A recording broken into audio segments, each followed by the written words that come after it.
ஆவணி மாசம் சிறப்பான அம்சம் என்னன்னா, பழையன கழிந்து புதுசு வரும். பழைய வீடு விட்டு புதுசு வீடு எதிர்பார்க்குற மாதிரி வாங்குவீங்க.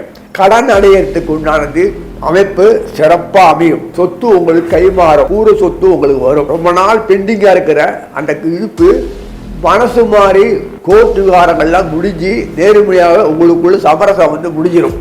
பையன் தலை தூக்குவான், ஜீவனத்தில் அமருவான். சொந்தமா வியாபாரம் பண்றதுக்கு நீங்களாம் பண்ணிட்டு இருந்தீங்க, சரியானபடி ஆள் கிடைக்கல. வாரிசுகளை அதாவது போகிறது, வாரிசே உட்கார்ந்துட்டு தம் பொறுப்பாக இருந்துட்டு உங்க கூட ஒத்துழைச்சி வியாபாரத்தை விரிவுபடுத்துவான்.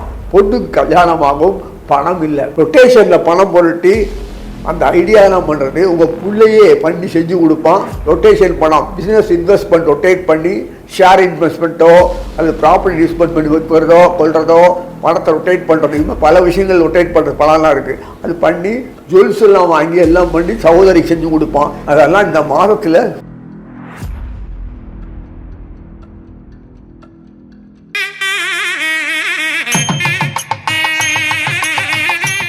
அன்பார்ந்த கடவுளூர் டிவி நேயர்களுக்கு கிருஷ்ணன் ராஜகோபாலன் காலை வணக்கத்தை பகிர்ந்து கொள்கிறேன். இந்த ஆவணி மாதம், பராபவ வருஷம் ஆவணி மாதம் எப்படி இருக்குன்னு பார்க்கணும். சூரியன் இருக்கிற எந்த வீடுன்னா ஆவணி மாதம்னா சிம்மத்தில் வருவார். சிம்மத்தில் வரும்போது நம்மளுடைய பக்கா துரோகி ஒருத்தர் இருக்கார், ராகு கேதுக்கள், ராட்சசர்கள், அரக்கர்கள். கேது அங்கே இருப்பார். ஐயோ குழுங்கிட்டா நம்மள்ட்ட சூரியனை அப்படின்னு தோணும். உடனே புதன் உடனடியாகவே இறங்கி வந்துடுறார், அவனோட கூட இருக்கார். அதாவது இந்த ஆவணி மாதம்ன்றது பொறுத்த வரைக்கும் ஆகஸ்ட் 18 செப்டம்பர் 17 வரைக்கும் உள்ள நாள். அதனால் இதில் பொறுத்த வரைக்கும் உடனடியாகவே புதன் சூரியனோடு சேர்ந்துடுறார், கவலை இல்லை. சர்ப்பங்கள் அமைதியாயிடும். அதோடு மட்டும் இல்லை, இந்த குரு அயனசயனம் சாதத்தில் உட்காந்துருப்பார் சிம்மத்துக்கு. அங்கே உட்கார்ந்துட்டு சிறப்பாக ஆக்ட் பண்ணுவார். அவருடைய பாறை மட்டும் போதும், நம்ம எப்போதுமே விழிச்சிருக்கலாம். கடன் தொல்லை இருக்காது, ரொட்டேஷன் பணம் வந்துட்டே இருக்கும், நல்லது வரும், இம்சை இருக்காது, பகை தொல்லை இருக்காது, நல்ல தெளிவாக இருக்கும், மனசு ஆனந்தமாக இருக்கும். இதெல்லாம் குரு பாறை மட்டும்தான். சனீஸ்வரர் துணை இருந்ததுன்னா நல்ல ஹார்ட் ஒர்க் பண்ணலாம். யாதி இந்த மாதிரி பிரச்சனைகள்லாம் எல்லாம் இருக்கும். துணிஞ்சு எழுந்து போராடலாம், எதுவும் பெருசுப்படுத்தாது, இதெல்லாம் இருக்கும். செவ்வாய் துணை இருந்ததுன்னா ஆவேசம் உடம்புல எப்போதுமே இருக்கும். மற்றவங்க நம்மளை மூஞ்சி தூக்குவாங்க, இல்லை பகையாளிகள் நம்மளை ஏற்றி விட்டுட்டு நாசம் பண்ணுவாங்க. அதுதான் செவ்வாயினுடைய பெரிய துரோகம். நம்பினால் கைவிடப்படலைன்னு சொல்லுவாங்க. இவர் மனுஷனை நம்பினா கைவிட செய்வாங்க. நான் செவ்வாய்க்கு ஒரு பெரிய இது. யோசிக்காமல் அவர் முடிவெடுக்கிறது, இவராக முடிவெடுக்கிறது, இதெல்லாம் செவ்வாயினுடைய குணங்களில். சனீஸ்வரன் எதையும் பொருட்படுத்த மாட்டார், அவர் காரியமே புரியும், அவ்வளோதான், தொடச்சி போட்டுருவார். இந்த 2 பேர் வச்சு தான் மொத்த உலகத்தை இயக்குறார். இந்த கிருஷ்ணன் இருக்கார் புதன், அவர் தான் சொத்து குருவர். நான் சொல்லணும் அவசியம் இல்லை, எல்லா புராணங்களும் சொல்லும். அந்த புதனானவர் ஏகப்பட்ட பேர் படைச்சு விட்டார். ஒரு பக்கம் சிவன், ஒரு பக்கம் பிரம்மா, ஒரு பக்கம் ஈஸ்வரி, இதெல்லாம் படிச்சிருக்காருல்ல. எதுக்கு படிச்சிருக்காருன்னா, நம்மளை மாத்துறதுன்றது கொள்றது அவ்வளோ சொல்லவும் இல்லை. எல்லாத்தையும் சிவபெருமான் சொல்கிறோம், எல்லா பிரம்ம ஞானத்தை எல்லாமே என்ன போல தான் எல்லாம் அப்படின்ட்டார். அப்போ நம்ம எப்படி இருக்க முடியும்? அதனால் எதுவுமே நமக்கு மூலம் மாத்திரம் நம்ம ஒர்க் பண்ணவே பண்ணுற மாதிரியே இருக்கும். இதெல்லாம் எதுக்கு சொல்கிறேன்னா, இந்த ஆவணி மாதத்தில் நம்மளுடைய புத்தி காமிக்கும். நம்மளுடைய மனசு செயல்படும் போது தப்பாகவே செயல்படும். எச்சரிக்கையாக இருக்கணும். ஏன்னா கூடவே கழுத்தறுப்பு இந்த கேது உட்காந்துருக்காரு. அதனால் இதெல்லாம் உழட்டின்னு இருக்கும். ஆகட்டும் பார்க்கலாம். இப்போ என்ன, அவன் பார்த்துப்பான், இவன் பார்த்துப்பான், செய்வான் அப்படின்னு சொல்லிட்டு இருக்கிறத கோட்டை விட்டுனே இருக்க வேண்டியதான். ஸோ நம்ம புத்தியை பயன்படுத்தணும். வெளி வட்டார பழங்கள்லாம் மோசமாக இருக்கும். சரி, அதுதான் போட்டோமே. புதனுக்கு பிறகு அடுத்தது கலகத்தில் உட்காந்து சம்மந்தப்பட்ட புதன் சிம்மத்தோடு சேர்ந்துட்டார்ல. இப்போ செவ்வாய் மிதத்தில் இருப்பார். அந்த சுக்கராச்சாரியர் கண்ணியில் கொள்வார். செவ்வாய் தொலைவு பாறை கண்ணி சுக்கரனை கிடைக்கும். எவ்வளோ அழகாக இருக்கு பாருங்கள், செவ்வாய் சுக்கரன் தொடர்பு. ஏன்னா சுக்கரன் எல்லாருக்கும் வேண்டியவர், சனிக்கு வேண்டியவர், செவ்வாய்க்கு வேண்டியவர். ஏன்னா இவர் தயவு இல்லைன்னா உலகத்தில் வாழ முடியாது. எப்போதும் சாப்பிட்ற தூங்குறது சம்பாதிக்கிறது உழைக்கிறது எப்படியே காலத்தை ஓட்டுறது இப்படின்னா ஆகாது. ஏதாவது வாங்கலான்னா பயம் வந்துடும், செய்யறதுக்கு வேணா பணம் இருக்காது, போகாது, அது எப்படி எதுவுமே வராது. எது இருக்கோ அதை சந்தோஷமாக வாழ்ந்து அனுபவி. அதுக்கு தான் பூமியில் இருக்க. நாளைக்கு இன்றைக்கி இருக்கும் நாளைக்கு இருக்காதுன்னு பற்றி நீயே கவலைப்படுற, கொடுக்குறவன் சந்தோஷமாக இருக்கு, கவலைப்பட வேண்டாம் சொல்லிட்டு தாயினுடைய அணைப்பில் அரவணைப்பில் செயல்படுவா சுக்கராச்சாரியார். தாய் கோலம் இல்லாமல் ஒன்றுமே முடியாது. கிருஷ்ணருக்கு எப்போதுமே அப்படி தான். அதே மாதிரி எல்லா விஷயத்துலையும் அனுகூலமாக போகிறதுக்கு நமக்கு ஹீலிங் பாயிண்ட்டாக தாய் கோலம் இந்த மாதம் ஃபுல்லாக ஒர்க் செயல்படும். நல்லா இருக்கலாம். வெளிவிட்டார் பக்கத்தில் மோசமான சூழ்நிலை இருக்கும். மூக்கை நுழைக்காதீங்க, எச்சரிக்கை உங்கள் காரியத்தோடு செயல்படும். இதுதான் முக்கியம். ராவுக்கேதுக்கள் இப்போது பேர் ஐப்பசி மாதம் போது தான் மோசமாக வெளிவட்டார பழக்கம் எல்லாமே மோசமாக தான் இருக்கும். சாமர்த்தியம் இருந்தால் செயல்படலாம். அதுதான் சரி. இனி ஒவ்வொரு ராசியாக பார்ப்போம். அன்பார்ந்த மிதுன ராசி நேயர்களே, இந்த ஆவணி மாதம் சொல்லக்கூடிய இந்த மாதம் ஒரு சிறப்பான மாதம்தான்.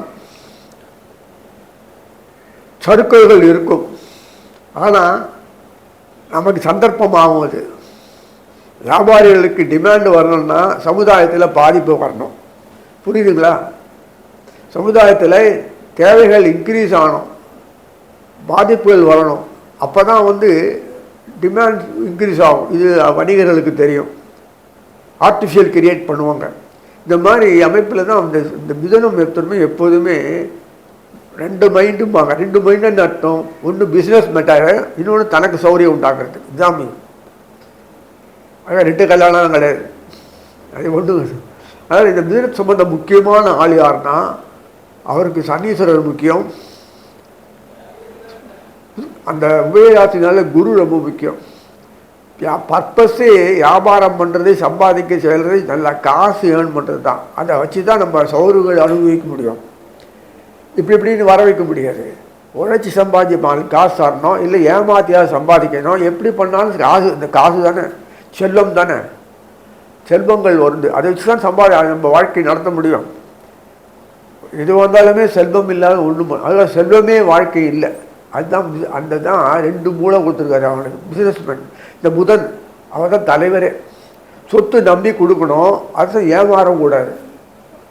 இப்படி பார்த்தீங்களா? அதே மாதிரி வாழ்க்கையை கொடுக்கணும், அதுக்காக வாழ்க்கையே ஜீரோ ஆக்கலாமல் பண்ணக்கூடாது. ஒரு சேஞ்சஸ்லாம் வந்துகிட்டே இருக்கணும். அதனால் இந்த மிதுனத்துடன் சம்பந்தப்பட்ட பூர்வ புண்ணியாதிபதி சுக்கராச்சாரியார் தான். அது சுக்கரன் பூர்வ புண்ணியாக இருந்தால் என்ன பண்ணுவார்? சுகமான வாழ்க்கை கொடுப்பார். அவ்வளோதான். காசு பணம்னா எப்படியோ வரும், அந்த நீயே கவலைப்படுற. உனக்கு வேண்டி சுகமான வாழ்க்கை எப்படி வந்தால் வந்தேன் கவலையே படாது. அடுத்த பணத்தை வாங்கி செலவழிக்கிறது தான் அந்த பெரும்பாலுமே ரொட்டேஷனுக்காக பணம் வாங்கி செலவழிச்சுன்னே இருப்பாங்க. பிஸ்னஸ் பீப்புளுக்கு அப்படி தான். அதாவது அப்படின்னா சிறு தொழில் பண்ணுறாங்களா, சிறு தொழில் இந்த மத்திய தொழிலெலாம் பண்ணுறக்கூடியதுன்னா ரொட்டேஷனுக்கு பணம் உடனே கொடுத்துட மாட்டாங்க. எல்லாத்தையும் கொடுத்துட்டு அவங்க கொஞ்சம் கொஞ்சமாக கொடுப்போம். பார்த்துருக்கீங்கல்ல? இன்னும் மொத்தமாக கொடுத்து உடனே பணத்தை வாங்கினது இல்லை. இந்த டாக்டர்களெல்லாம் மொத்தமாக வாங்கிடுவாங்க, கட்டினா தான் உண்டு. ஏன்னா அப்புறம் எங்கே கொடுக்குறதுங்க? அது மாதிரி இல்லை. வியாபாரங்களை பொறுத்த வரைக்கும் ரொட்டேஷன் கிரெடிட் சிஸ்டம் அது எல்லாம் நடக்காது. அதுதான் பெரும்பாலும். அதே மாதிரி பேங்க்கு சாக்ஸ் இது வந்தாலுமே ஃபைனான்ஸ்லேயே இல்லை, எல்லாம் லேவாதேவியில் ஃபுல்லாக கிரெடிட் சிஸ்டத்துலாம் கொடுப்பாங்க. அதுதான் ரொட்டேஷனுக்கு பணம் வரும். ரொட்டேஷனுக்கு பணம் வரும்போது உங்களுக்கு வேண்டிய தேவைகள்லாம் அனுபவிக்கலாம். பணம் வந்த பிறகு தான் எல்லாமே வரணும்னா ஒருத்தனை கூட சோறு கூட தின்ன முடியாது, சோத்தை முடியாது. காற்றுள்ள போய் தூற்றிக்கொள்ளணும்னு சொல்கிறாங்களே, என்ன அர்த்தம்? ரொட்டேஷனுக்கு பணம் வரும்போது அப்போ பண்ணிக்க, பின்னாடி ரொட்டேஷனில் வரும். நம்பிக்கையோடு செயல்படும்போது வியாபாரம் பெருகும், எது பெருகும், ஒரு உழைப்பு கூடி மேலும் போஸ்ட் ப்ரொமோஷன் வரும், எல்லாம் வரும். இடமாற்றமான அனுபவிங்க போங்க. இதோ தான் துணிவே தெய்வம். குடும்பம் எப்படியாவது நடக்கும். நான் குடும்பத்தில் தான் வெளியில் போக முடியாது சொன்னால் ஒன்றும் பண்ண முடியாது. இடமாற்றங்கள் நிறைய வரும். திருமணம் நீ நினைக்கிற மாதிரிலாம் நடக்காது, நடக்கும். ஆனால் நினைக்கிற மாதிரி எதிர்பார்க்குற மாதிரி எதிர்பார்ப்பு என்னால் பண்ண முடியாது. சடனாக ஃபிக்ஸ் ஆகும். நல்ல காலம் உங்கள் சமுதாயத்திலே பண்ணிக்கிற மாதிரி அமைப்பு இருந்தால் சந்தோஷம்தான். எப்போதுமே காசு பணம் அந்த ஸ்டேட்டஸு அதை பார்க்கும்போது மூமெண்ட் பழகும்போது அந்த யாரை வேணால் கல்யாணம் பண்ணிக்கலாம், உடனே பகுத்தொறி ஒர்க் பண்ண ஆரம்பிச்சிடும். ஆனால் அப்புறம் ஆன பிறகு பர்பஸு சமுதாயத்துக்கு தான் வாழணும்னு தெரிய மாட்டேங்கிறது. உங்கள் சமுதாயம் எதுவோ அது தகுந்த மாதிரி வாழ்ந்தால் தான் வாழ முடியும், இல்லைன்னா வெட்டியாக வாழ முடியுமா? சம்பாதிக்கிறது போகிறது வரும்போது ஈடுபாடு சமுதாயம், நம்ம சமுதாயத்துக்கு தகுந்த மாதிரி வாழணும்னா நம்ம இல்லையே. அது அந்த குடும்பம் கலப்பு திருமணம் பண்ணாமல் இருக்கு நல்லது. ஒரு சமுதாயத்துக்குள்ளே எத்தனை பிரிவு இருந்தாலும் கல்யாணம் பண்ணிக்கோங்க. ஆனால் வெளியில் போய் சம்மந்தம் இல்லாத கல்யாணம் பண்ணிட்டான்னா அந்த நேரத்துக்கு நல்லா இருக்கும். போக போக ஒரு வெற்றிடம் உண்டாகும், லைஃப்னுடைய ஒரு மூமெண்ட்டு பழகிடும். நம்ம நாட்டில் மட்டும்தான், வேறு வெளிநாட்டை பற்றி சொல்லலை நான். இதுக்கு சொல்கிறேன்னா இந்த சமுதாயத்தில் இப்போ தலை தூக்கிறது நம்ம அப்புறம் அந்த பாரம்பரிய இது கலாச்சாரங்கள்லாம் இப்போ தான் நன்னா இருக்கு வருது. அதனால் தயவுசெய்து அதை ஃபாலோ பண்ணணும். அனுபவிக்கிறோன்னா கூடுமான திருமணங்கள் வந்து காசு பணம் அந்த ஸ்டேட்டஸு இதெல்லாம் அதிகம் பார்க்காம நம்ம சமுதாயத்தை நல்லா இருக்கலாம், ஆரோக்கியமாக இருக்கலாம், செயல்பாடு இருக்கலாம், அதுதான் திருமணம் பண்ணுறது நல்லது. அதனால் இதெல்லாம் வந்து நான் எதுக்கு சொல்கிறேன்னா கால மாற்றங்கள் வந்துன்னா நிறைய மாற்றங்கள் வந்துன்னே இருக்கும். அதுக்காக நம்ம மாறணும் அவசியம் இல்லை. You're force to do. மாற்றணும்னு சொல்லி என்ன வந்தான்னா அது புத்தியை பயன்படுத்தி எப்படி பண்ணோம் பண்ணிக்கோங்க, அவ்வளோ. தவிர இந்த மிதுனத்துடன் சம்மந்தப்பட்ட வியாபாரங்கள்லாம் வெளிநாட்டுக்கு போகக்கூடிய பாக்கியம் கிடைக்கும். சிறு தொழில் பண்ணுறவங்க கூட பெரிய லெவலில் பண்ணி ஃபாரின் எக்ஸ்சேஞ்ச் பண்ணுற அளவுக்கு இது கூஸ் எல்லாம் வெளிநாடு அனுப்பக்கூடிய ஒரு அமைப்பு உண்டாயிடும். புரியுங்களா? இங்கே வந்து இது காசை விட அங்கே நிறைய காசு வருந்துக்காக நிறைய வியாபாரமாகும். சொத்து பத்தல் நல்லா வாங்கலாம், ஒரு பிரச்சனையும் இல்லை. ஆக தமிழ்நாட்டில் மட்டும்தான் வியாபாரம் இல்லை. தமிழ்நாட்டுக்காக இன்னும் பாரதம் ஃபுல்லாகவே எங்கே வேணால் நீங்கள் போகணும், மைக்ரேட் ஆகி போகக்கூடிய ஒரு பாக்கியம் இந்த மாதம் வரும். ஆல் ஓவர் இந்தியா பாரதம் ஃபுல்லாகவே நீங்கள் ட்ரேடிங் பாயிண்ட்டை உங்கள் பிஸ்னஸ்ஸு அப்படியே டெவலப் பண்ணுவீங்க. காரணம் என்னன்னா உங்கள் சம்மந்தப்பட்ட லாபஸ்தானாதிபதியே பார்த்தோன்னா செவ்வாய் தான். உங்கள் இடத்துலேயே வீட்டிலே உட்காந்து அங்கேருந்து நேராக தன்னுடைய சுக்கராச்சாரியர் பார்க்குறார். சுக்கரார்னா பூர்வ புண்ணியாதிபதி முதல்ல. அயன சயன போகஸ்தானாதிபதி.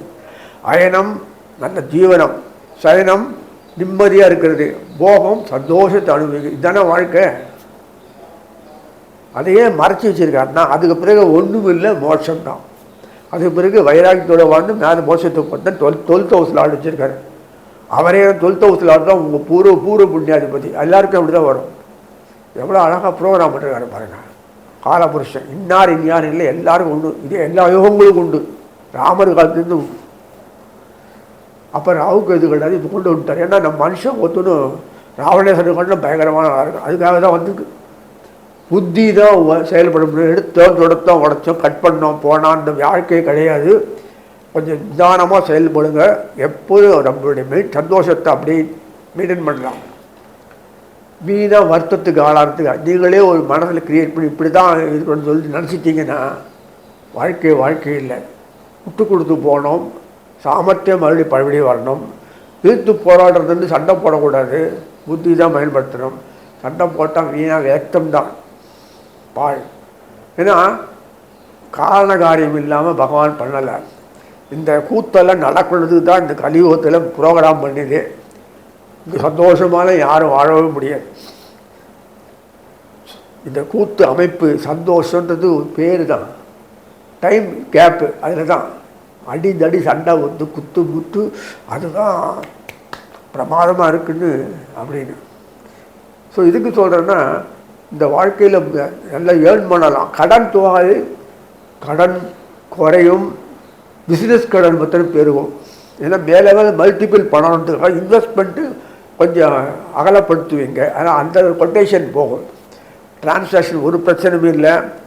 அதாவது காசு பணம் நிறைய ரொட்டேட் ஆகும், கவலையே பட தேவையில்லை. தனி மனுஷனுடைய வாழ்க்கையில் கை நீட்டு சம்பளம் வாங்கறதுக்கு காசு பணம் ரொட்டேட் ஆகும்போது உடனே மல்டிபிள் காசு இல்லை, 10 வீடு வாங்கணும் அது வாங்கணும் போயிடாதீங்க. அதுக்கு அடுத்த பிறகு இன்கம் வர்றது வழியை ஒரு ஸ்ட்ரீம் லைன் பண்ண பிறகு இறங்குங்க. இல்லை பழைய வீடு கையில் இருந்து ஸ்டாக் போட்டு வாங்கிட்டு கடனை கொசலாக வாங்குங்க. இதெல்லாம் அந்த தோணாது, துணிஞ்சு இறங்கினா நடக்கும். சரி, வீடு வசதி வாங்கலாம், வசதி வாய்ப்புகள் பெருகும். பழைய எண்ணெய் சரிப்படுத்தி நன்ன பிரமாணமாக ஆக்கிடுவீங்க. தோட்டம் துறவுகள்லாம் மறுபடியும் நன்னா இருக்கும். இந்த வேளாண்மை துறையில் பொறுத்த வரைக்கும் மறுபடியும் செழிப்பாக வர ஆரம்பிச்சிடும். இன்னும் வேலைக்கு போகிறவங்க கூட சொந்தமாக ஒரு ஃபார்மிங் ஒர்க் பண்ணி சம்பாதிக்கலான்னு ஒரு எண்ணமே வர ஆரம்பிச்சிடும். இப்படியெல்லாம் ஒரு அமைப்பில் இருக்கக்கூடியதில் எதுவுமே கஷ்டம் இல்லை. 6ஆம் வீடு பொறுத்த வரைக்கும் உங்களை பொறுத்த வரைக்கும் செவ்வாய் தான். அவர் செவ்வாய் வரும்போது இன்வெஸ்ட்மெண்ட் ரிட்டர்ன் கொடுப்பார். ஏன்னா அவரே தான் பொறுத்த வரைக்கும் லாபஸ்தானாதிபதி. கவலைப்படவே இல்லை. அவர் சீட்லேயே உட்காந்து வீட்டிலே உட்காந்து பார்க்குறார். 4ஆம் பார்வை உங்களை பார்த்து தொடர்பு கொள்கிறார். டைரக்டாக சுக்கரன் சனி தொடர்பு, இதெல்லாம் ஒரு அமைப்பு ரொம்ப ரேரு, எப்போது தான் வரும். இது அதனால் அந்த 3ஆம் வீட்டில் உட்காந்துக்கூடிய சூரிய வீட்டில் உட்காந்துக்கூடிய சிம்மத்தில் உட்காந்து சூரியனோட கேது இருந்தாலும் கவலைப்படல. புதன் இருக்கார், மாதம் கூட சுருங்கி இருப்பார், கவலையே இல்லை. நமக்கு போதும், சமாளிச்சிடலாம். இருந்தாலும் கொஞ்சம் எச்சரிக்கையாக இருக்கிறது நல்லது.